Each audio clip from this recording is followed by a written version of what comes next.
మరణాత జీవాహారము అనే అనుదిన ఆధ్యాత్మిక కార్యక్రమానికి మీకు మా ప్రేమపూర్వక ఆహ్వానం. ఈరోజు వాక్యాన్ని బైబిల్ గ్రంథం నుంచి ధ్యానించుకుందాం. ద్వితీయోపదేశ కాండము 23వ అధ్యాయము 5వ వచనం.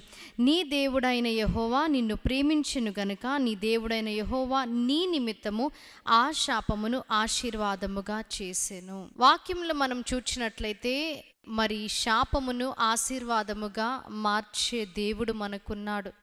అలాగే మన భక్తి జీవితాన్ని బట్టి మరి దేవునిలో మనము ఏ విధముగా నాటబడి ఉన్నామో దాన్ని బట్టి ఫలభరితమైన జీవితమును దేవుడు మనకి దయచేసే దేవుడిగా ఉన్నాడు. అలాగే మనని బట్టి కూడా ఇతరులను దేవుడు ఆశీర్వదించే దేవుడిగా ఉన్నాడు.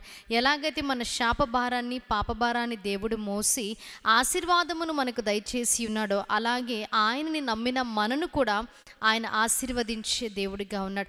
ఆదికాండం 13 అలాగే 18, 19 అధ్యాయాలు మనము చూచినప్పుడు అబ్రహాము వలన లోతు ఎలాగ ఆశీర్వదింపబడ్డాడో మనము చూస్తాము. అలాగనే మరి ఆ సొదొమ గొమొరలను నాశనం చేయాలని దేవుడు తలంచినప్పుడు పాపము వలన వాటిని నాశనం చేయాలని దేవుడు అనుకున్నప్పుడు మరి లోతుని జ్ఞాపకము చేసుకోమని అబ్రహాము వేడుకున్నాడు.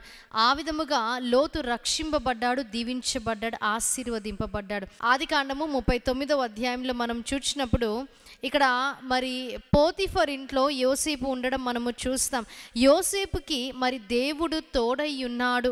అలాగనే దేవుడు తోడై ఉండడం వలననే ఆయన చేసిన ప్రతి పని సఫలమైందని, అలాగనే ఆయన వర్ధిల్లుట ఇక్కడ యజమానుడు చూచి ఉన్నాడని వాక్యం సెలవిస్తుంది. 39వ అధ్యాయము 3వ వచనం. యెహోవా అతనికి తోడై ఉండిననియు అతడు చేసినదంతయు అతని చేతిలో యెహోవా సఫలము చేసిననియు అతని యజమానుడు చూచినప్పుడు. అలాగే 5వ వచనం. అతడు తన ఇంటి మీదను తనకు కలిగినదంతటి మీదను అతని విచారణకర్తగా నియమించిన కాలము మొదలుకొని యెహోవా యోసేపు నిమిత్తము ఆ ఐగుప్తీయుని ఇంటిని ఆశీర్వదించెను. యోసేపు నిమిత్తము ఆ ఐగుప్తీయుని ఇంటిని దేవుడు ఆశీర్వదించడని వాక్యం సెలవిస్తుంది. కాబట్టి మనము భక్తి కలిగిన వారమైతే మనను బట్టి దేవుడు ఇతరులని ఆశీర్వదించే దేవుడిగా ఉన్నాడు. శాపమును తొలగించి వారిని ఆశీర్వదించే దేవుడిగా ఉన్నాడు. ఇటు వాక్య వర్తమానాన్ని దేవుడు మీ వినికిడిలో హృదయంలో భద్రపరిచి దీవించి ఆశీర్వదించునుగాక.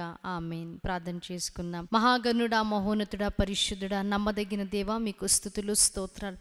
అవును తండ్రి, మమ్మల్ని ఎంతగానో ప్రేమించున్నారు కాబట్టి మా శాపభారాన్ని పాపభారమును మీరు మోసి వాటి నుంచి మమ్మల్ని తొలగించి మమ్మల్ని దీవించి ఆశీర్వదించి ఉన్నారు తండ్రి. అదే విధముగా తండ్రి మేము భక్తి కలిగి జీవించినప్పుడు మా వలన ఇతరులు కూడా ఆశీర్వదింపబడతారని వాక్యము ద్వారా మీరు మాతో మాట్లాడి ఉన్నారు. ఈ వాక్యాన్ని వారి హృదయంలో మీరు భద్రపరిచి తండ్రి దేవ శాపమును ఆశీర్వాదముగా మీరే మార్చివేయండి. మీరే వారిని దీవించండి, ఆశీర్వదించండి. యేసుక్రీస్తు నామములో అడిగి వేడుకుంటున్నాం ప్రియ పరలోకపు తండ్రి. ఆమేన్. మరణాత. దేవుడు మిమ్మల్ని అందరినీ దీవించి ఆశీర్వదించును.